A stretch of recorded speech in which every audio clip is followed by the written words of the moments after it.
আসসালামু আলাইকুম রহমতুল্লাহ। প্রিয় দর্শক, কেমন আছেন? আশা করি ভালো আছেন। প্রিয় দর্শক, প্রাথমিক শিক্ষক নিয়োগ পরীক্ষায় অনিয়ম নিয়ে যা বললেন শিক্ষামন্ত্রী, চলুন দৈনিক শিক্ষা .com-এর মাধ্যমে আমরা জেনে নেই।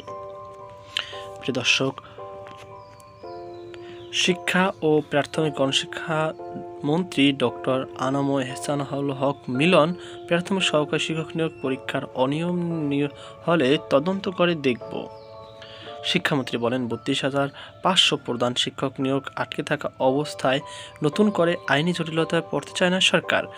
প্রাথমিকে ১৪,০০০ শিক্ষক নিয়োগে নানা অনিয়ম অভিযোগ এসেছিল, সেটা নিয়ে আপনারা কোনো ব্যবস্থা নেবেন কিনা এমন প্রশ্ন করেন এক সাংবাদিক। জবাবে শিক্ষামন্ত্রী ডক্টর আনম এহসানুল হক মিলন বলেন, এটা নিয়ে আমরা আলোচনা করছি। নিয়োগ চূড়ান্ত করে গিয়েছে, যেটা আগের সরকার চূড়ান্ত করে গিয়েছে, সেটা যদি আমরা আবার রিভিউ করতে যাই তাহলে স্যুট অ্যান্ড লিটিগেশন বা মামলা ও আইনি জটিলতায় পড়তে হবে। এদিকে ৩২,৫০০ হেডমাস্টার নিয়োগ করতে পারেনি স্যুটের মামলার জন্য।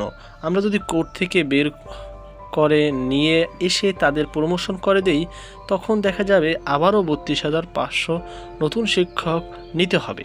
তিনি বলেন, এর মাঝে আবার যদি এই নতুন অ্যাভিনিউ আমরা শুরু করে তাহলে আমাদের অসুবিধা হবে, তাই আমরা সিদ্ধান্ত নিয়েছি আপাতত এই বেলায় যাক। এই সময় মন্ত্রী আরও বলেন, এমপিওভুক্তি হয়ে যায়নি, এটা আমাদের হাতে রয়েছে, এটা রিভিউ করার সুযোগ রয়েছে। তিনি বলেন, সরকারি প্রাথমিক বিদ্যালয় এবং কিন্ডারগার্টেন বৃত্তি পরীক্ষায় অন্তর্ভুক্ত হবে। গত বছরের বৃত্তি পরীক্ষাটি এবছর নিয়ে নেওয়া হবে।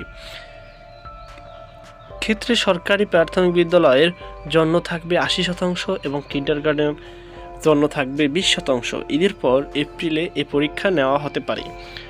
পরীক্ষা ব্যবস্থাপনা নিয়ে শিক্ষামন্ত্রী বলেন, আমরা মাত্র দায়িত্ব গ্রহণ করেছি। বিগত দিনে আপনাদের সহযোগিতায় নিয়ে নকল প্রতিরোধ করেছিলাম, এবারও আপনারা সবাই সহযোগিতা করবেন।